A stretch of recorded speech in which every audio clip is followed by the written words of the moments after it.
जैसा कि हम सब जानते हैं आज वैलेंटाइन डे है, प्यार का त्यौहार मनाया जाता है। जितनी लड़कियां हैं आउट इन द सोसाइटी, एक मैसेज है, प्लीज अपने करियर पे फोकस करें। हम लोग अगर महिलाएं काम करेंगी तो डेफिनेटली हम बेहतर समाज बना सकते हैं। मैम, एक महिला होने के साथ साथ पत्रकारिता जैसे क्षेत्र में काम करना कितना मुश्किल है। अक्सर आप भारत लाइव पर राजनीति से जुड़ी खबरें देखते होंगे, लेकिन आज आपको राजनीति से कुछ हटकर खबरें देखने को मिलेगी। नमस्कार, आप देख रहे हैं भारत लाइव और मैं हूं आपके साथ शांभवी। अक्सर आपने छोटे पत्रकार को बड़े पत्रकार का इंटरव्यू करते देखा होगा। ठीक उसी प्रकार पत्रकारिता क्षेत्र से जुड़ी 2011 बैच की यूपीएससी क्वालिफायर और डीडी न्यूज बिहार की ज्वाइंट डायरेक्टर श्वेता सिंह और बिजनेस के क्षेत्र में अपना एक बेहतर मुकाम बनाने वाले अजीत सर आज हमारे साथ मौजूद हैं। मैम, बहुत बहुत स्वागत है भारत लाइव में आपका। Thank you. सबसे पहले तो वैलेंटाइन डे पे आपको बहुत बहुत शुभकामनाएं। Thank you very much. सभी दर्शकों को वैलेंटाइंस डे की ढेर सारी शुभकामनाएं। सर सबको शुभकामनाएं। तो मैम, मेरा पहला सवाल आपसे है कि इस समाज में अरेंज मैरिज को छोड़कर लव मैरिज को बढ़ावा देना, इसमें कामयाबी होने के लिए किन किन मुश्किलों से गुजरना पड़ता है? देखिए, जैसे अगर आप प्रेजेंट सोसाइटी में कहें तो मैरिज हम लोगों के लिए ना बहुत एसेंशियल फैक्टर समाज इस तरह से पेश करता है। किसी लड़का लड़की का एक शादी के गठबंधन में बंधना बहुत जरूरी है। अगर आप सिंगल रहते हैं, जब तक आप कहीं ना कहीं किसी के साथ जुड़ नहीं जाते हैं, पीपल कीप ऑन पेइंगिंग यू, कब शादी हो रही है, कब मिठाई खिला रहे हो, भड़वा कब सज रहा है। तो क्योंकि प्रेजेंट सोसाइटी ही ऐसी है कि ये सिंगल आइडेंटिटी को अभी एक्सेप्ट ही नहीं कर पा रही है। और जहां तक आपका लव मैरिज हो या फिर आप कहें कि डिफरेंट इतर अरेंज मैरिज से जो अलग स्टेटस है तरीके से, जो हम गठबंधन में गंधर्व विवाह कहें या जो भी बहुत तरह के कोर्ट मैरिज भी हो सकते हैं, बट पीपल एज्यूम कि जो अरेंज मैरिज है उसमें आपको सोसाइटी की ब्लेसिंग्स मिलती है, पेरेंट्स की ब्लेसिंग मिलती है, दो परिवार आके एक होते हैं। अरेंज मैरिज का बेनिफिट यही है कि it's like amalgamating of two family, but love marriage में है क्या आप दो इंडिविजुअल साथ आ रहे हैं, बट ऐसा नहीं है कि अगर दो इंडिविजुअल लव मैरिज में साथ आ रहे हैं तो उनका परिवार साथ नहीं आ सकता है। It is up to the total family. और समाज अब जो, क्योंकि चेंजेस की जरूरत है, सोसाइटी में ऑल्सो एक्सेप्ट कि ऐसा नहीं है लव मैरिज हो या अपने से लड़का लड़की पसंद करे या पेरेंट्स पसंद करके लाए तो अच्छा है। पेरेंट्स को फ्रीडम मिल गया कि बच्चों ने पसंद कर लिया, उनकी चॉइस है, उनको अच्छा लगा अगला बंदा तो दोनों साथ में सेटल करना चाह रहे हैं अल्टीमेटली, क्योंकि पति पत्नी को लाइफ लॉन्ग साथ रहना है। परिवार का सपोर्ट तो बहुत जरूरी है ही, क्योंकि ये बात हम आगे जाके समझते हैं जब आपके घर में आपके बच्चे आते हैं, तब यू रियलाइज कि आपकी सास का साथ होना, आपके ससुर का साथ होना या आपकी बच्चे की नानी नाना का साथ होना कितना जरूरी है, क्योंकि बच्चे को सिर्फ माँ बाप नहीं पूरा परिवार चाहिए होता है। तो I feel beat love marriage और अरेंज मैरिज, पेरेंट्स और आपके फैमिली की ब्लेसिंग्स बहुत जरूरी है। और अगर family is open minded, accepting the people की बच्चों की खुशी चाहिए, तो I hope so any way किसी भी तरीके से आप शादी करें, बस उनका आशीष मिले तो परिवार समाज फलता फूलता रहेगा। तो दैट्स माय व्यू कि arrange marriage love marriage doesn't make difference, but blessings आपके अपनों की होनी चाहिए। सर, मेरा दूसरा सवाल आपसे है कि यदि आप अपने पुराने दिनों को याद करते हैं, जब पहली बार आपके मैम से मुलाकात हुई, तो उस समय के कुछ यादगार पल जो आप हमारे दर्शकों को बताना चाहेंगे? उस समय की यादगार पल जैसे गोलगप्पा खिलाना मुझे जब भी मिलते थे तो गोलगप्पा खिलाते थे, पार्क में घूमने गए। नहीं, एक्चुअली पार्क के मैं बहुत फैन नहीं थी, क्योंकि मैं स्टूडेंट थी और मुझे पढ़ना बहुत पसंद था। और I was career oriented, I was ambitious, तो ये आते भी थे तो मैं अपना टाइम वेस्ट नहीं करती थी, बिकॉज फ्रैंकली स्पीकिंग मुझे अपना एम्बिशन सामने, मुझे पता था मुझे क्या करना है। तो any diversion be it in a form of any form मैं बिल्कुल बर्दाश्त नहीं करती थी, but he was not an obstruction, he always encouraged me. हाँ, साथ में था कि ये मुझे गोलगप्पा खिलाने ले जाते थे और वो मुझे पसंद था, और गोलगप्पा खिला के मैं ultimately I am his wife today. तो प्रपोज पहले किसने किया था और कैसे हुआ था? मैम, आप बताइए। एक्चुअली क्योंकि ये मेरे मित्र थे, तो होता क्या है कि मैंने I never just because he truly love me, तो वो है ना, कहने की जरूरत नहीं होती है, या ये कहना कि I love you, I want to marry you, ये बहुत जरूरत नहीं होती, क्योंकि अगला जो भाव अपने मन में रखता है वो उसके सिर्फ आपके सामने रहने से वो एक्सप्रेस हो जाता है, उसके भाव से वो फील हो जाता है, उसका जो ऑरा होता है, जिस तरह से वो आपको इफेक्ट करता है, उससे आप उसके भावों को समझ सकते हैं।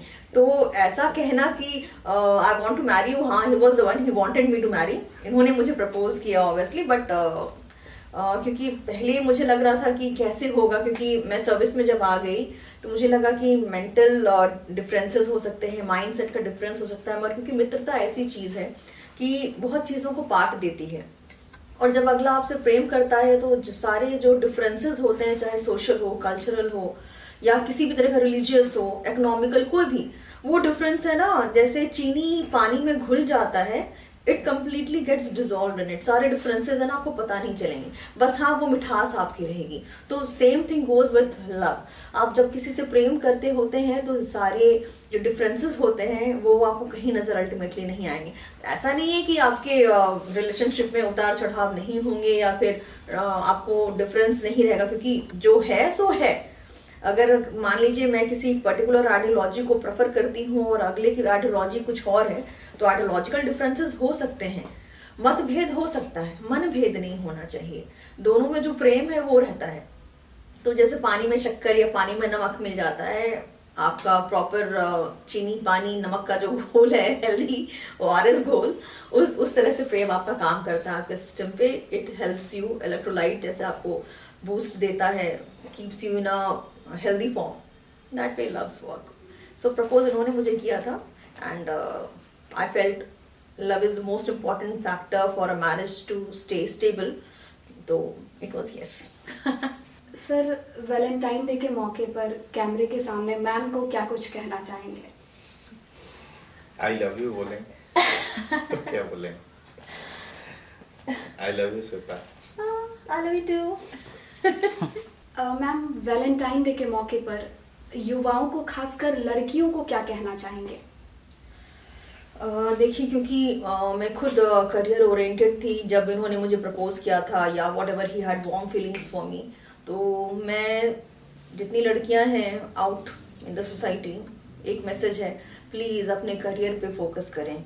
अपने अगर, क्योंकि हमारी जरूरी नहीं है कि आप पढ़ाई के थ्रू ही सिर्फ स्टडीज करके कोई नौकरी ही करें, आप स्वरोजगार कर सकती हैं, आप अपने पैरों पे खड़ी हो सकती हैं, बहुत तरीका है।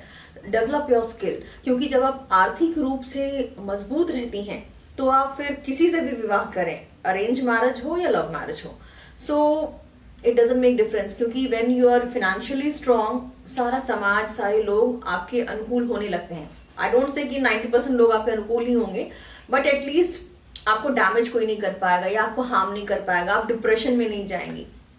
तो आर्थिक रूप से मजबूत होना बहुत जरूरी है।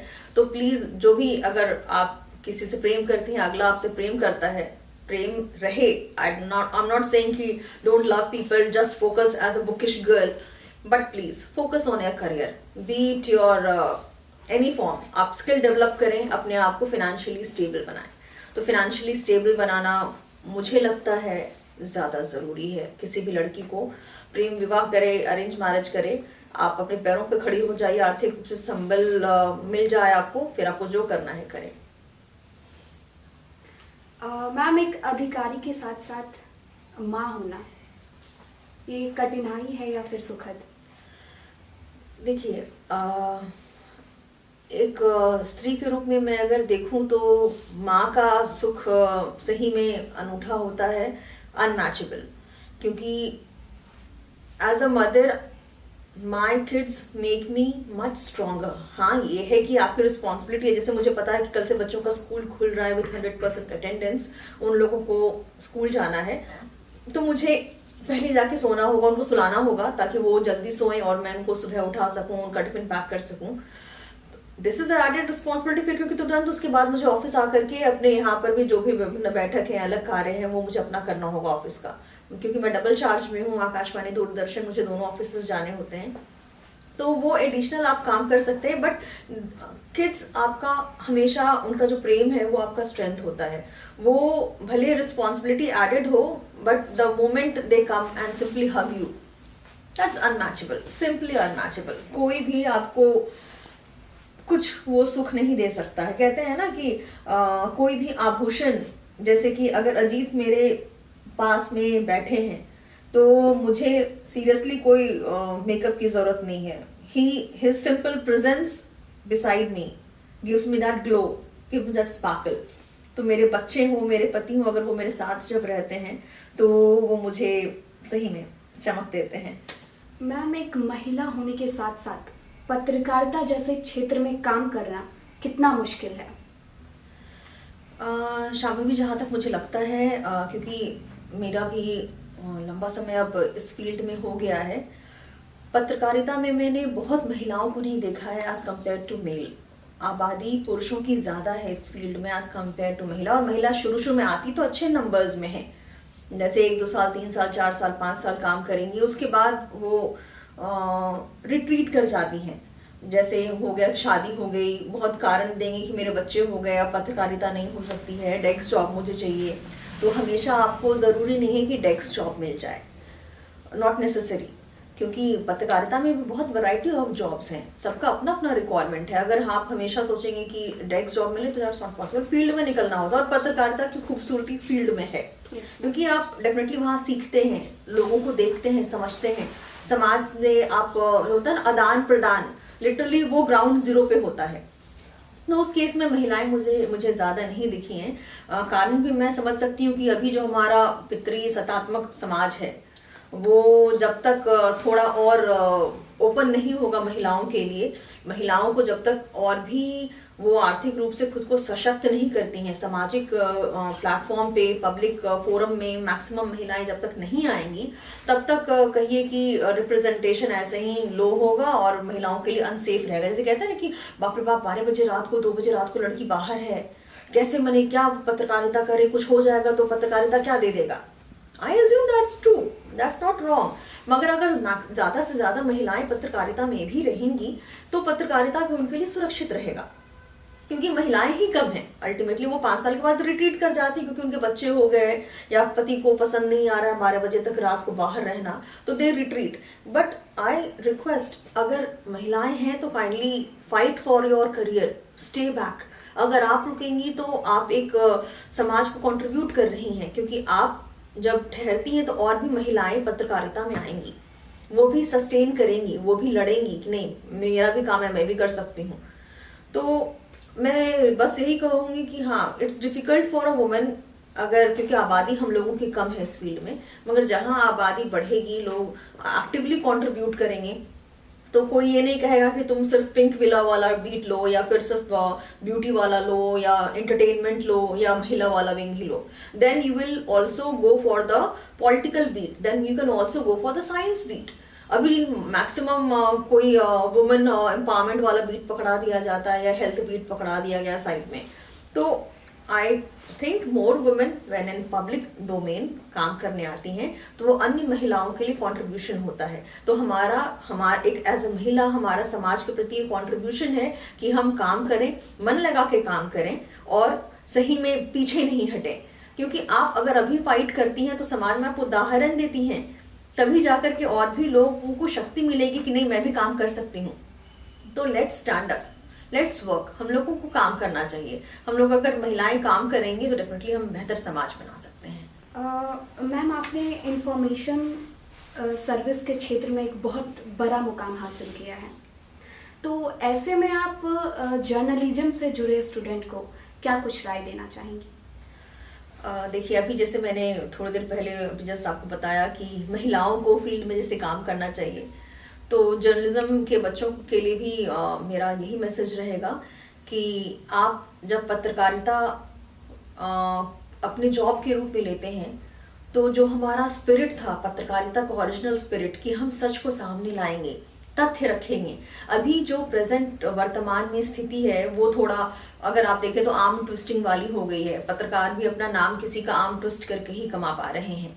तो that should not be, we should just fight for the truth, जो सत्य है। जब आप सत्य को सपोर्ट करते हैं तो मुझे लगता है वो सही मायने में पत्रकारिता है। तो लेट्स, कहते हैं ना, सत्य डिगाते हैं, सत्य को टिकाते हैं, हम सत्य का साथ दें। जब हम सत्य का साथ देंगे तो सही रूप में हम पत्रकारिता कर रहे होंगे। तो एक ट्रू स्पिरिट में सारे बच्चे पत्रकारिता करें, मगर ये नहीं मैं बोल रही हूँ कि don't follow the business model, क्योंकि अगर आपको समाज में टिकना है, विश्व में टिकना है, तो definitely go for the business model. मैं ये नहीं कह रही, but business model can also be ethical. जरूरी नहीं है कि किसी चीज को आप, जैसे सारे लव मैरिजेस बेकार ही नहीं हो जाते हैं, मैंने डिवोर्स तक ही नहीं जाते हैं, या सारे अरेंज मैरिज भी खराब नहीं होते हैं। प्रॉस कॉन्स हर चीज में होता है। तो आपके इस करियर में भी प्रॉस कॉन्स है, इस फील्ड में भी आपका प्रॉस कॉन्स है, but yet we should focus on the pros. क्यों हम कॉन्स पे हमेशा फोकस करें? तो हम लोग बेसिकली कोशिश करें कि जो एक पत्रकारिता का ट्रू स्पिरिट है, bring the truth out, let's do that. Okay ma'am. Sir, Valentine day के मौके पर खासकर नई पीढ़ी को आप क्या संदेश देना चाहेंगे? क्या पीढ़ी देंगे कि जिससे प्यार करो उसको निभाओ, किसी के साथ गलत ये मतलब व्यवहार मत करो। जैसा कि हम सब जानते हैं, आज वैलेंटाइन डे है, प्यार का त्योहार मनाया जाता है। तो इस पर सर यदि आप 2 लाइन हमारे दर्शक को बताना चाहेंगे, कोई शायरी 2 लाइन में हो जाए तो। मेरे बस में नहीं अब हाले दिल बयां करना, बस ये समझ लो लफ्ज कम मोहब्बत ज्यादा है।